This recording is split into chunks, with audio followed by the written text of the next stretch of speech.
In this video, we will be discussing inverse Laplace transform, which is the reverse process of Laplace transformation.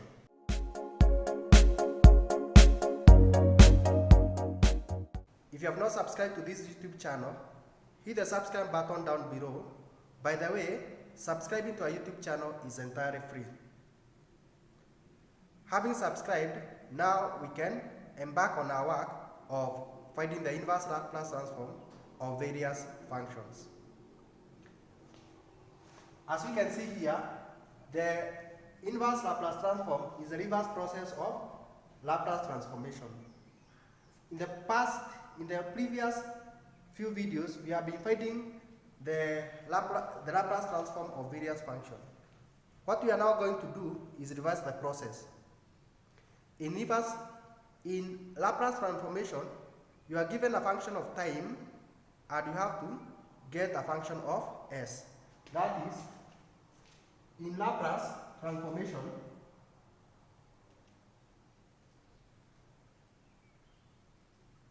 you are given a function of time and you have to get a function of s. Now in inverse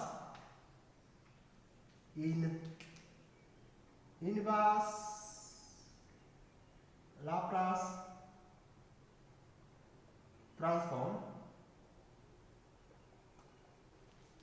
you are given the function of s and you have to get the function of time. So in Laplace transform, we change from time domain to frequency domain. And in inverse Laplace transform, we change from frequency domain to time domain. So the inverse Laplace transform, okay, we know that Laplace transform of a function, we express it like this. Okay, maybe here. This is Laplace transform of a certain function.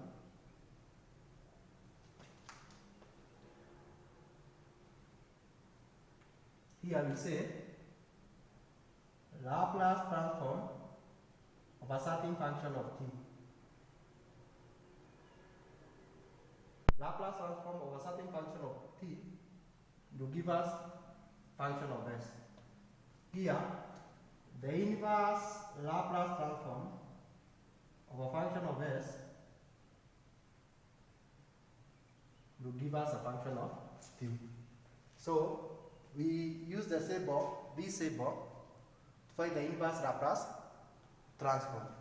For example, we know that 1 over s minus a is the Laplace transform of a certain function of time. So if we find the inverse Laplace transform, we are going to get that function of time. And I know this one we already know the result. The inverse Laplace transform of 1 over s minus a is equal to what? It is equal to exponential positive 18. We also know that the inverse Laplace transform of 1 over s, or let's say here 2 over s, this will be equal to what? This will be equal to 2. In fact, we can create a table. We can create a table here, and we say here you have function of s, and here you have function of t. If you have 1 over s, and you find its Laplace transform, or let me use general, let me be a little bit general, and I say a.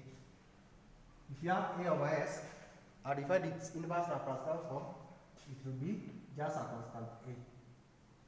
If you have 1 over s plus a, you find its Laplace transform, its inverse Laplace transform will be exponential negative 80.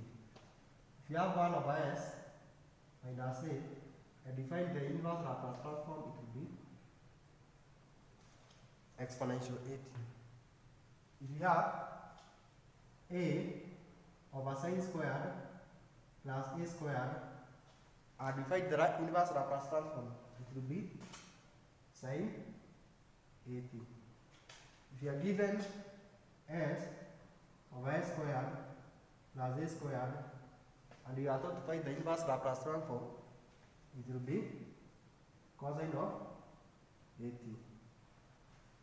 If you are given n factorial over s per n plus 1, and you are told to find the inverse Laplace transform, this will be equal to t to the power n.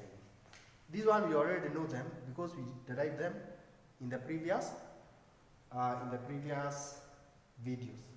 Also, if you are given a over s squared minus a squared, definitely this one will be hyperbolic sine of a. Hyperbolic sine, it will be hyperbolic sine of at. And there are a few more which we can do. So basically this is how you do the inverse Laplace transform. Let us try a few examples. So the first one, we have inverse Laplace transform of 1 over s plus 1 over s minus 3. I hope the noise is not affecting the video so much. I think the people who are cutting wood have already started. But we have to finish this video first. I could later stop the video and wait for them to finish. This is say inverse Laplace transform of 1 over s plus inverse Laplace transform of 1 over s minus 3. We know this will be equal to inverse Laplace transform of 1 over s is simply 1 because it's a constant, and inverse Laplace transform of exponential negative 3 inverse Laplace transform of 1 over s minus 3 is equal to exponential 3t. Is equal to exponential 3. Because we can identify this one from our tables. We can here a is 3. Our a is 3. So it should be, if this one is negative, here it should be positive. As we said earlier, when you are finding the Laplace transform. Let us do the second one. This one, it is inverse Laplace transform of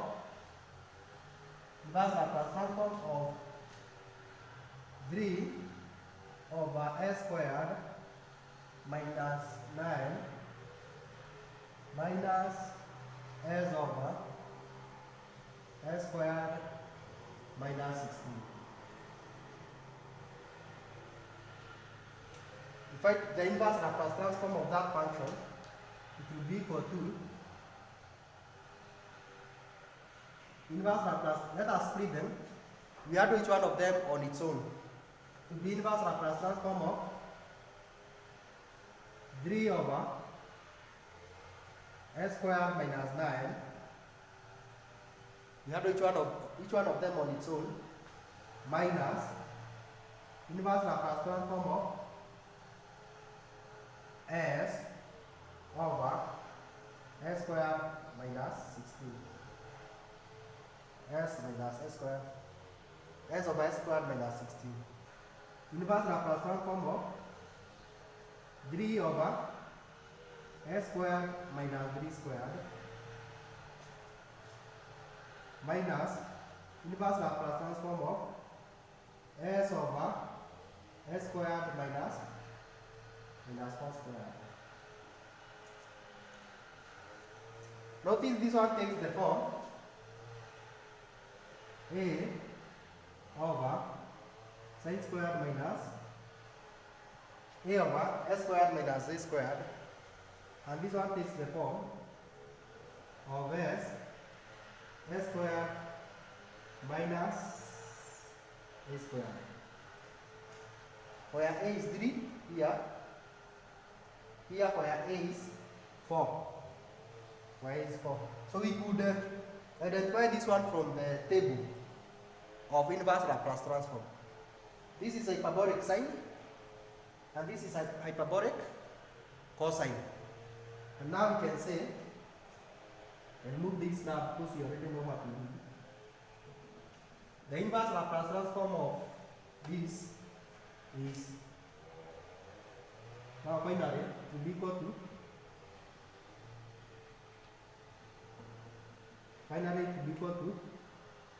hyperbolic sine of 3t plus hyperbolic cosine of 4t. So that is the final answer. It is the inverse Laplace transform. You should write it here, but my space is quite small. So let us just have it like that. We have done this and this. Now let us do this. Let me remove this so that I can create enough space.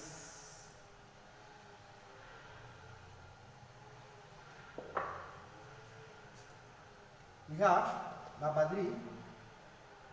We are going to get inverse Laplace transform of 6 over s power 4 plus 10 over s. Notice this one we can also express this as, we have each one of them separately. Inverse Laplace transform of 6 over s power 4, which is also equal to, plus inverse Laplace transform of 10 over s. This expression, you can also write it as 6 is the same as 3 factorial over s power 3 plus 1, s power 3 plus 1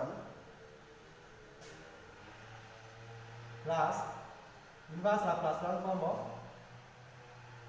10 over inverse Laplace transform of 10 over s. This now gives us, notice this is the form, this of the form e power n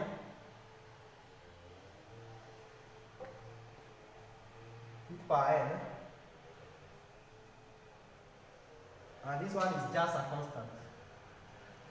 constant term. So let us give our final answer.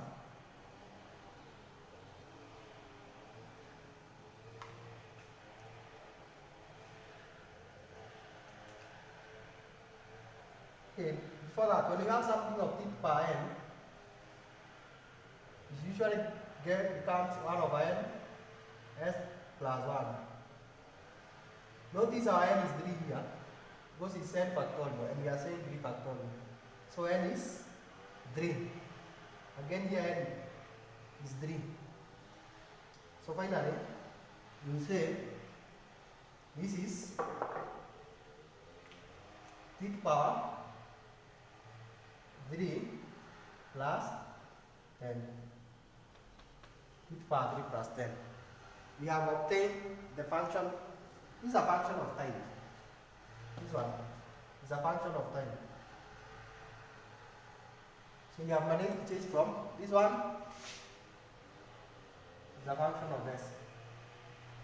We have managed to change from fs to ft, and that is a process of inverse Laplace transformation.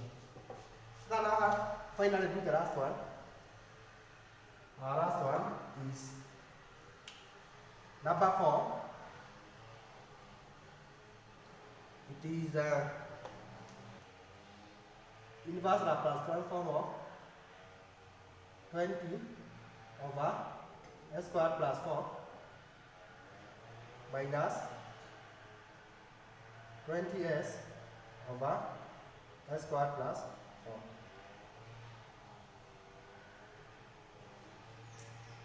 Let us handle each one of them separately. We handle each one of them separately. It will be inverse Laplace transform of 20 over s squared plus 4 minus here inverse Laplace transform of 20s over s squared plus 4 y squared plus 4. Here we could also write it in much more better way. Inverse Laplace transform of, I could say 20 is 5, not 5. I could say 20 is 10 times 2 over s squared. I could say 4 is 2 squared minus inverse Laplace transform of, here I could simply say it is 20 times s over s squared plus 2 squared.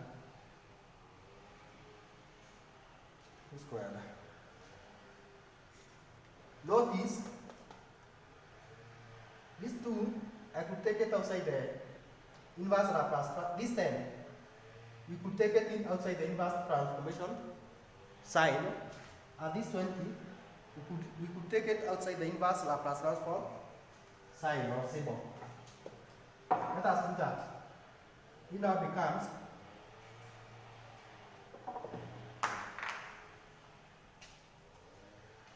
we are finding 10 times inverse Laplace transform of 2 over s squared plus 2 squared. Here, this 20 let us get it outside the inverse Laplace transform sign. Negative 20, and then we find the inverse Laplace transform of s over s squared. Let me remove this. Because I no longer need this, let me just remove it.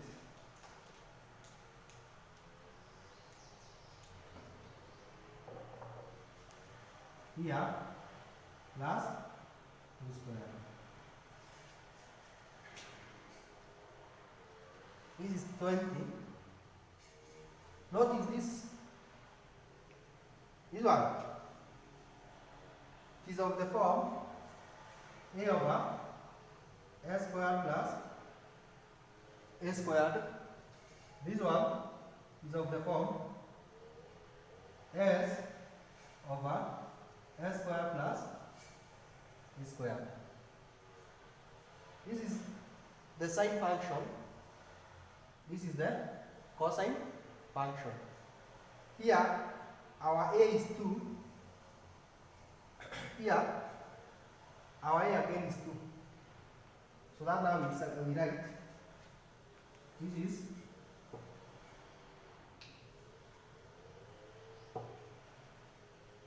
ten times sine 2t minus 20 times cosine of 2t. And basically that's how we find the inverse Laplace transform of a function. But actually, most of the time they are not as direct as we have seen here. If you take a past paper and you try one before discussing a few more theorems that will help us be able to get the inverse Laplace transform of more complex functions. Let me remove this because we no longer need it. You can always pause the video, practice what you have done, or you could always replay the video, the whole video, but just remember to watch the video online. Also, I would appreciate if you make a comment on my video, like the video, and engage me. Tell me the institution in which you study. Is it in Mombasa? Is it in Nairobi? Is it in Kisumu? Is it in Nakuru?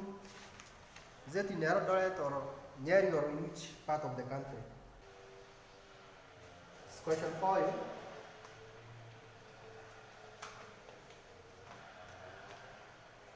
4A.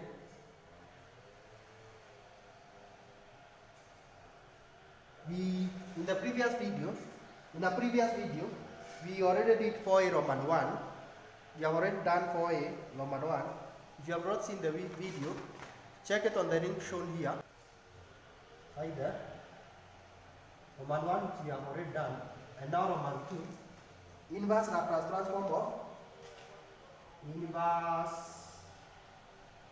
Laplace transform of Fs is equal to 4s minus 15 over s squared minus 6s plus 13 minus 6s plus 13. This one doesn't look as direct. But we can make it to be a little bit more approachable. If we take the denominator and say this is s squared minus 6s plus 13, we could take the half. The coefficient of s is negative 6. Let us divide that by 2. We should get negative 3. And then we write it in this form. It is s squared, it is s minus the coefficient of half the coefficient of s, which is minus 3, and then we square that. We know if we expand this, we get s squared minus 6s plus 9. No, here we don't have 9, but instead we have 13. Of course, we need to add a 4 to make everything to be equal to 13. So it is simply this one.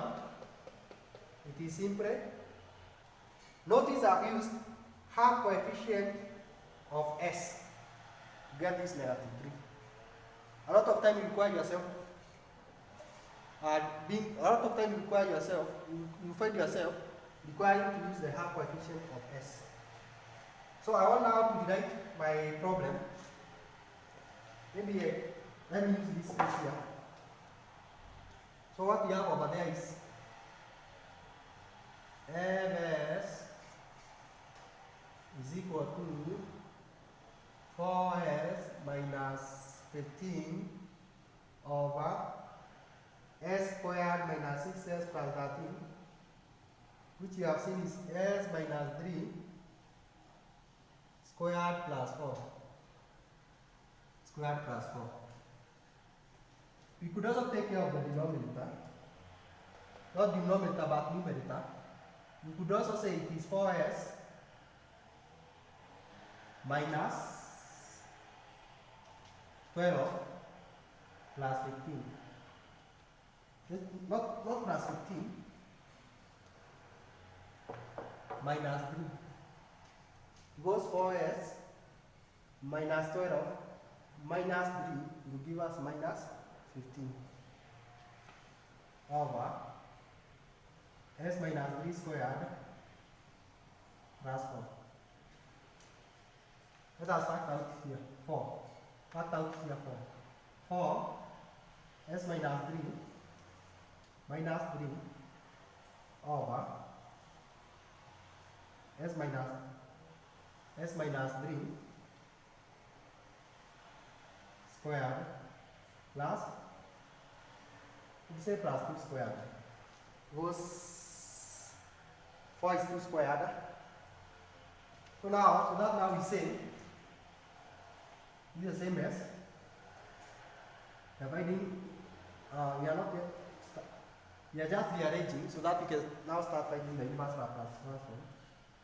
The denominator is shared squared plus 2 squared minus 3 over s squared, s minus 3 squared plus 2 squared. There's nothing wrong with writing like it like that, because these two parts, they share the same denominator. They share the same denominator. Which will now give us. Okay, let us now go back. We are trying to find the inverse Laplace transform. These are functions. So these are functions of s.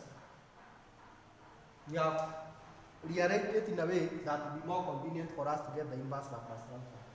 We now get the inverse Laplace transform. Inverse Laplace transform of 4s minus 15 over s squared minus 6s plus 13 is the same as getting the inverse Laplace transform of 4s, 4 into bracket s minus 3 over s minus 3 squared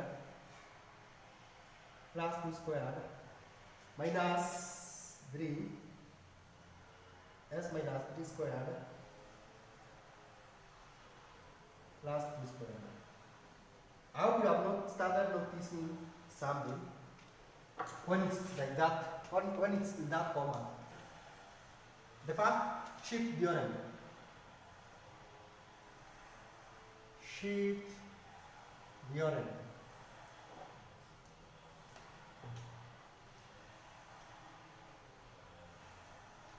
What did we say in the first shift theorem? The Laplace transform of exponential a t times function of t is equal to fs minus a. The same function, or we take fs and everywhere we have a, you take fs and everywhere you have s, you substitute with s minus a, the first shift theorem. If you have not watched the video on the first shift theorem, watch it on the link shown here. So, it means here because we have s minus a, here you have s minus a, it is as a result of applying the first shift theorem, or multiplied by exponential a, multiplied by exponential a t. I hope you can recognize that this function is in the form of s over s squared plus a squared, and this is in the form of a over, okay, these are minus, so if they are minus, it means something else, minus a squared. But whenever you have s, it is s minus 3. Whenever you have s, it is s minus 3 and then a square. Whenever you have s, it is, why am I using negative here? This positive, okay, this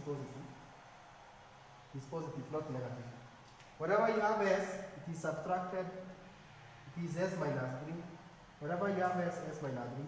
Whenever you have s, s minus 3. It is like this, is exactly like this one, but wherever you have s, there is s minus 3.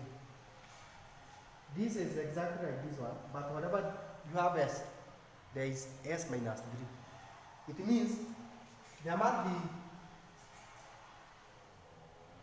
multiplication with exponential 3t. Multiplication of 8t, but our is 3t. Look at this one, it's a cosine function. This one also is a cosine. This one is a cosine function. This one is a sine function. It means now finally,